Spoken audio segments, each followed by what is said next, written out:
মুছলিম ছাত্ৰ সন্থাৰ সন্মানীয় সভাপতি আশিক ৰব্বানী ডাঙৰীয়া আৰু বিভিন্ন দল সংগঠনৰ যৌথ উদ্যোগত আজি আমি লাহৰীঘাট স্থিত আইভিত আমি এখনি সংবাদমেল পাতিবলৈ আমি বাধ্য হৈছোঁ। বিশেষকৈ আপোনালোকে গম পায় যে আমি কিয় আলোচনা কৰিছোঁ। মোৰ আগতে এজন বক্তাই ক'লে আচলতে আমি কিছু সমষ্টিলৈ বৰ্তমান আমি কনফিউজ হৈ আছোঁ যে এই সমষ্টিবোৰ আচলতে আমি বিধায়ক বনাই আমাৰ কি কাম কৰিম, তেওঁলোক যোগ্য নে অযোগ্য, আমি নিৰ্বাচন কৰিব লাগিব। তাৰ মাজতে বিশেষকৈ আজি আমি যিটো সমষ্টিত আছোঁ লাহৰীঘাট সমষ্টিত বিগত আপুনি বহু বছৰ ধৰি এটা যুগ ক'বলৈ গ'লে এটা যুগ গুচি গ'ল।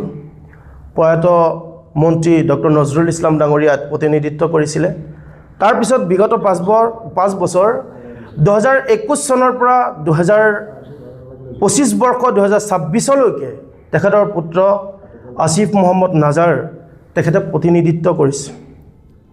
গতিকে আমি পৰ্যবেক্ষণ কৰোঁ প্ৰতিটো সংগঠনে, বিশেষকৈ আমি সংখ্যালঘু সংগ্ৰাম পৰিষদ, মুছলিম ছাত্ৰ সন্থা বা বিভিন্ন দল সংগঠনবোৰে আমি বিগত 5 বছৰৰ কাৰণে আমি বিধানসভাৰ বাহিৰত আমি প্ৰতিবাদ কৰোঁ। আমি বিধানসভাৰ বাহিৰত বিভিন্ন সময়ত বিভিন্ন কাৰ্যসূচী কাৰ্যপন্থা আমি হাতত লওঁ। তাৰ মূল কাৰণ হ'ল আমি অতিকে দুৰ্ভাগ্যজনক বুলি আমি ক'ব লাগিব, কাৰণ আমি যিসকল বিধায়ক নিৰ্বাচিত কৰোঁ তেওঁলোকক কিন্তু আমি আচলতে যোগ্য হিচাপে নিৰ্বাচন কৰোঁ নে নাই সেইটোৰ ওপৰত আমাৰ নিৰ্ভৰ হয়। তাৰ মাজতে এজন ব্যক্তি, এজন বিধায়ক আসিফ মহম্মদ নাজাৰ, আমি বিশেষকৈ দেখা পাইছোঁ এই ব্যক্তিজনে আজিলৈকে কোনো এজন লেখত ল'বলগীয়া কোনো কাম কৰা নাই। সমষ্টিৰ কোনো উন্নয়ন নাইকিয়া, সমষ্টিৰ কাৰণে কিবোৰ সমস্যা আছে আমি ভালকৈ সদনত এতিয়ালৈকে উত্থাপন কৰা আমি দেখা পোৱা নাই। আমি দেখা পাইছোঁ যে তেখেততকৈ বহুত ভাল যোগ্য প্ৰাৰ্থী কংগ্ৰেছত আছিলে। আমি কংগ্ৰেছক অনুৰোধ কৰিম যে যোগ্য প্ৰাৰ্থীক স্থান দিয়ক। যোৱাকালি যিটো নেকি আপোনাৰ ছেকেণ্ড লিষ্টটো ওলালে আমি মৰ্মাহত হৈছে, আমি দুখ পাইছোঁ। চমৰীয়া সমষ্টিৰ এজন যোগ্য উচ্চ শিক্ষিত ব্যক্তি আমান ওদুদ ডাঙৰীয়াক তেওঁলোকে টিকেট প্ৰদান কৰিব পৰা নাই। বিশেষকৈ আপোনালোকে যদি চাবলৈ যায় আমাৰ চামগুৰি সমষ্টিত যদি যায় তেওঁলোকে পিতা পুত্ৰৰ যিটো ৰাজনীতিৰ ঢেউ, আপুনি তাত গৈ পেলাই চাব ৰকিবুল হুছেইন ডাঙৰীয়াৰ পুত্ৰ তানজিল হুছেইন ৰাজনীতিক একো বুজি নাপায়, তেওঁলোকক কিন্তু টিকেট প্ৰদান কৰিছে।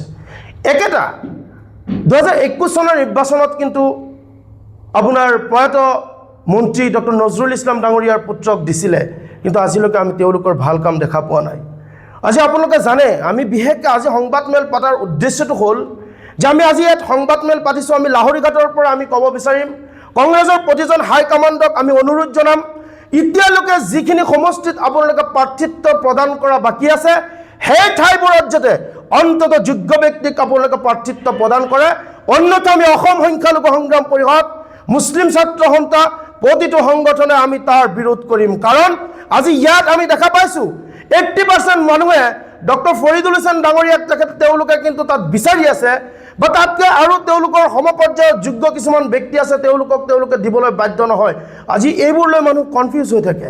আমি কওঁচোন যোগ্য ব্যক্তিক প্ৰাৰ্থিত্ব প্ৰদান কৰক, যি ব্যক্তিৰ দ্বাৰা সৰ্বাংগীন উন্নয়নৰ কাম হ'ব, শৈক্ষিক দিশত ৰাস্তা ঘাট, স্কুল কলেজ, গৰাখহনীয়া বিভিন্ন পৰ্যায়ত যিসকলৰ দ্বাৰা নেকি কাম হ'ব সেই ব্যক্তিসকলক কিন্তু আপোনালোকে প্ৰাৰ্থিত্ব প্ৰদান কৰিব লাগে। কিন্তু আমি বিশেষকৈ কংগ্ৰেছ দলক দেখা পাওঁ যিসকল অযোগ্য ব্যক্তি, এজন মন্ত্ৰীৰ পুত্ৰ, এজন সাংসদৰ পুত্ৰ, প্ৰাক্তন মন্ত্ৰীৰ পুত্ৰ, এজন আপোনাৰ MLA পুত্ৰক তেওঁলোকে প্ৰাৰ্থিত্ব প্ৰদান কৰে।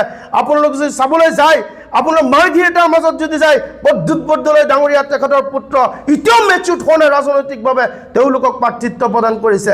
আমি কৈ আছোঁ কংগ্ৰেছ দল যদি অসমৰ মাজত আধিপত্য বিস্তাৰ কৰিব বিচাৰে আপোনালোকক আমি সংখ্যালঘু সংগ্ৰাম পৰিষদৰ তৰফৰ পৰা অনুৰোধ জনাম, আপোনালোকে যি পিতা পুত্ৰৰ ৰাজনীতি এই ৰাজনীতি বন্ধ কৰি পেলাই যিসকল যোগ্য ব্যক্তি তেওঁলোকক প্ৰাৰ্থিত্ব প্ৰদান কৰক।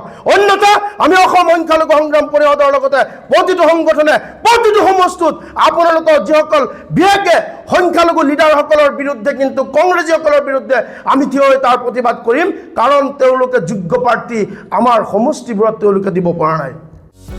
যিকোনো খবৰৰ বাবে যোগাযোগ কৰক আমাৰ এই নম্বৰত 9181 307 2221।